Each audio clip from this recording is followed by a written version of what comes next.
আগামীকাল তোমাদের ডিভোর্সের সব ব্যবস্থা হয়ে যাবে, সিদ্ধান্ত নিয়েছেন বড় বাবা। পাশ থেকে ছোট তাজবির বলে, হ্যাঁ রাউসি আপু উঠো না, দেখো আজ আমরা সবাই এসেছি। তুমি কোথায় আমাদের সাথে মজা করবে তা না করে তুমি পড়ে আছো আর কাঁদছো। মাইশাও বলে, হ্যাঁ রাউসি আপু তুমি কান্না করো না, তোমাকে কাঁদতে দেখলে আমাদের খারাপ লাগে। আপেল এক কামড় দিয়ে নাহিদ বলে, ঢং করা বাদ দে, উঠে পড়, কালকে আমরা চলে যাব। ঢাকা গেলে আয়াস ভায়াস সব ভুলে যাবি। আমি এবার সত্যি সত্যি গা থেকে ল্যাপটা সরিয়ে উঠে পড়ি। চোখ দুটো লাল হয়ে গেছে, ফুলেও গেছে, শীর্ণ দেহে উঠে দাঁড়াই। তানিয়া আমার কাছে এসে বলে, কেঁদো না রাশি আপু, এবার আমরা সবাই একসাথেই থাকবো। আগামীকাল দুপুরে এই শহর ছেড়ে চলে যাব, তুমি অনেক ভালো থাকবে, চিন্তা করো না। কথাটা শুনে আমি তানিয়ার দিকে বড় বড় চোখ করে তাকায় বলি, কেন? তানিয়া বলল, জানি না, আমি বড় বাবা ঠিক করেছেন। মন সায়না দিল। আমি বললাম, ঠিক আছে। আমার মামা রায়হানের বাড়ি রাজশাহীতে। ছোটবেলায় যখন এখানে এসেছিল তারা, রায়হানের সাথে উঠা বসা হতো আমাদের বেশি। প্রতিদিনই রায়হানের বাড়িতে আসা যাওয়া চলতো আমাদের। কিশোর জীবনে পা রাখতে মামাতো ভাইয়ের আয়েশের প্রতি একটা অনুভূতি সৃষ্টি হয় আমার। কৈশোর জীবনে আবেগ বলা চলে, তবে আমাদের যে এভাবে বিয়ে হয়ে যাবে এটা কখনো ভাবিনি আমি। খুশি ছিলাম আমি, তবে আয়েশের গভীর মুখ দেখে তখন বুঝতে পারিনি। বিয়ের পর যখন বিদেশ চলে যায় তখন বুঝতে পেরেছি আমার সংসার ঠিক না টিকারই সম্ভাবনা খুব বেশি, যেটা 3 বছর পরেই হলো। তবু আমি এই 3 বছর রায়হানের বাড়িতে থেকে কাটিয়েছি, সেখান থেকে ভার্সিটিতে আসা যাওয়া করেছি। পরিবেশটা যে এভাবে পাল্টে যাবে আমার জানা ছিল না। আমি কষ্ট পাইনি, কারণ আমি জানি আয়াস আমাকে কখনই পছন্দ করতো না। তবু আমি আবেগলুপ্ত হয়ে কান্না করেছি। আমি ঠিক করি সুন্দর একটি জীবন গঠনের কথা, প্রথম অধ্যায় শেষ করে দ্বিতীয় অধ্যায় শুরু করার কথা। এই নতুন জীবন শুরু করার আগে আমাকে একটা গুরুত্বপূর্ণ কাজ সারতে হবে। তখনই রুমে প্রবেশ করেন মালিয়া খান। আমার কাছে এসে জড়িয়ে ধরেন একবার, তারপর আমার মাথায় হাত বুলিয়ে দিয়ে বলেন, রাউসিমা তুমি একদম ভেঙে পড়বি না, আমরা সবাই আছি তোর সাথে, বুঝলি? আমি আমার জেঠির কথায় মাথাটা সায় দিলাম। এক রাত পেরিয়ে পরের দিনে আমি বাড়ি থেকে লুকিয়ে বের হই। আজ বিকেলের দিকে ঢাকা রওনা দিবে সবাই। তার আগে আমাকে একটা খুব গুরুত্বপূর্ণ কাজ করতে হবে। বাড়ি থেকে একটু দূরে গিয়ে সিএনজির জন্য অপেক্ষা করতে থাকি। তখন একটি কালো গাড়ি সেখানে এসে থামে। গাড়ির কাছ নামতেই ভূত দেখার মতো চমকে উঠি আমি। মেহেরান বসে আছে ড্রাইভিং সিটে, কিন্তু মেহেরান জানলো কিভাবে যে আমি বাড়ি থেকে বেরিয়েছি? আমি তো বোরকা হিজাব খুব ভালোভাবে জড়িয়ে পড়েছি যাতে কেউ আমাকে চিনতে না পারে। ঠিক সেভাবেই বাড়ির পিছনের গেট দিয়ে বেরিয়েছি। আমার ভাবনার মাঝখানে মেহেরান রুক্ষ গভীর স্বরে বলে, পালিয়ে বেরোনোর স্বভাব আছে দেখছি। আমি কি উত্তর দেব বুঝতে পারছি না। এখন যদি আমার বেরিয়ে যাওয়ার কথাটা বাড়ির সবাইকে বলে দেয়, আমার বাবা কিছু না বললেও বাড়ির বাকিরা নিশ্চয়ই আমাকে বকা দিবে। আমি মিনমিন করে বলি, একটা জরুরি কাজে বেরিয়েছিলাম। মেহেরান আমার দিকে তীক্ষ্ণ চাহনি রেখে শুধায়, কি কাজ? আমি আমতামতা করতে থাকি। মেহেরান গাড়ির দরজা খুলে দিয়ে উঠে এসো। আমি তৎক্ষণাৎ বলি, না না ভাইয়া, আমি একাই যেতে পারবো।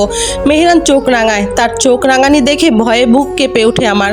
এই লোকটাকে আমি ছোটবেলায় ভয় পেতাম, এখনো কেমন বাঘের মতো লাগে তাকে। আমি অগত্যা বাধ্য হয়ে গাড়িতে উঠে পড়ি। মুখটা গুমরা করে বসে আছি, অবশ্য কেউ লক্ষ্য করবে না সেটা, কারণ আমার মুখটা ঢাকা। মেহেরান আমাকে বলে, কোথায় যাবে? আবারও সেই গভীর আওয়াজে আমি রুষ্ট হই। কথায় কি জাজ না মেশালে এই লোকের শান্তি হয় না?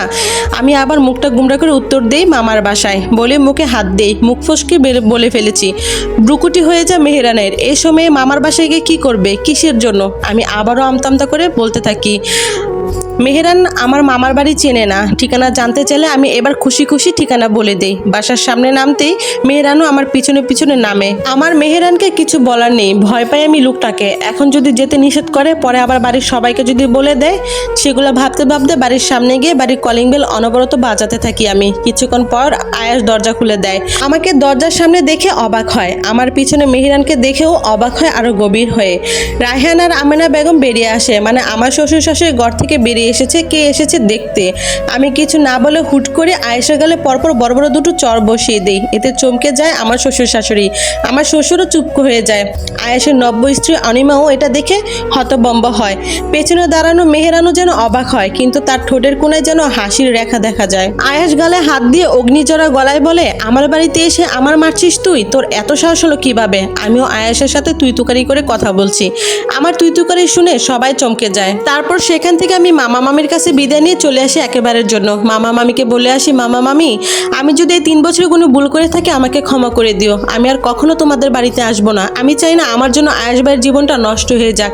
এই বলে সেখান থেকে আমি চলে আসি আমার বাড়িতে। আয়েশ পিছন থেকে তাকিয়ে আছে, কিন্তু আমাকে একবারের জন্য ডাকও দেয় নাই। মনের ভিতরটা কেমন যেন কষ্ট হচ্ছে, তারপরে কিছু করার নেই, কারণ আয়েশ ভাইয়া তো কখনো আমাকে ভালোই বাসিনি। তারপর বাড়িতে এসে ঢাকার উদ্দেশ্যে সবাই রওনা হই। এই শহরটাকে ছেড়ে আমি একেবারের জন্য চলে যাব। এই শহরের মায়াটাকে আমি ভুলতে চাই, আমি আমার জীবনটাকে নতুন করে শুরু করতে চাই। কয়েক বছর পর সবাই সিদ্ধান্ত নেয় আমাকে রায়হানের সাথে বিয়ে দিবে। কথাটা শুনে আমি আচমকা হয়ে উঠি। আবার রায়হানের সাথে আমার বিয়ে, এটা আমি কোনোভাবেই মানতে পারি না। কিন্তু বাড়ির সবার অমতে আমিও যেতে পারবো না। তারা যা ডিসিশন নেবে আমাকে তাই করতে হবে।